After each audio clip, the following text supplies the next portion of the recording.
Medina मनूरा, जिसे नबी करीम का शहर कहा जाता है, इस्लामी तारीख और मुसलमानों के दिलों में एक इंतहाई मुनफरद और मुक़द्दस मकाम रखता है।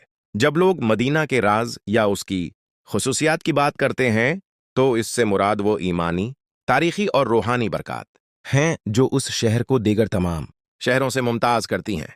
मदीना मनूरा की अज़मत और उसके पीछे छिपे अहम पहलू दरज झेल हैं। 1. नबी करीम की दुआ और मोहब्बत।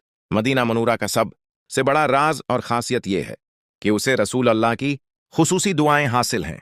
आपने मक्का से हिजरत के बाद मदीना को अपना वतन बनाया और दुआ फरमाई, ए अल्लाह, हमारे दिलों में मदीना की ऐसी ही मोहब्बत पैदा कर दे जैसी मक्का की है, बल्कि उससे भी ज्यादा। सही बुखारी। इसी दुआ का असर है कि जो भी शख्स वहां जाता है उसे एक अजीब सा सुकून और दिल्ली अटैचमेंट महसूस होती है। 2. सुकून और इत्मीनान, रूहानी माहौल। दुनिया के बड़े बड़े शहरों में हुजूम, शौर और एक मादी दौड़ नजर आती है, लेकिन मदीना मनोरा का माहौल बिल्कुल मुख्तलिफ है।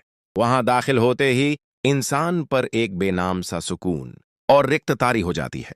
उलमा और सूफिया कहते हैं कि ये वो सुकून है जो इस जमीन पर नबी करीम और उनके जलील अलकदर सहाबा की मौजूदगी और वहां होने वाली सदियों की इबादत की वजह से रच बस गया है।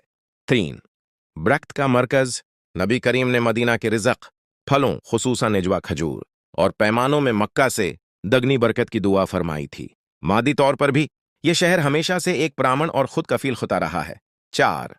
ईमान का किला, एक अहम पेशगोई।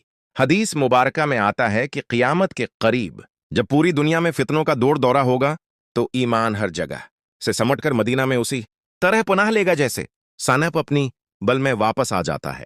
ये शहर आखिरी वक्त तक ईमान का मजबूत तरीन क़िला रहेगा। 5. दज्जाल से हिफाज़त। मदीना मनूरा के पीछे एक गैबी राज ये भी है कि उसके तमाम रास्तों पर फरिश्ते पहरा देते हैं।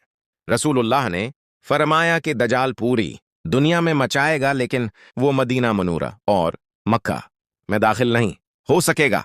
खलासा यह है कि मदीना मनौरा के पीछे कोई दुनियावी या मादी राज नहीं है, बल्कि मोहब्बत रसूल, अल्लाही बरक़ात, फरिश्तों की हिफाजत और रूहानियत का वो समंदर है जो पिछले 1400 साल से अब तक कायम है और क़ियामत तक रहेगा।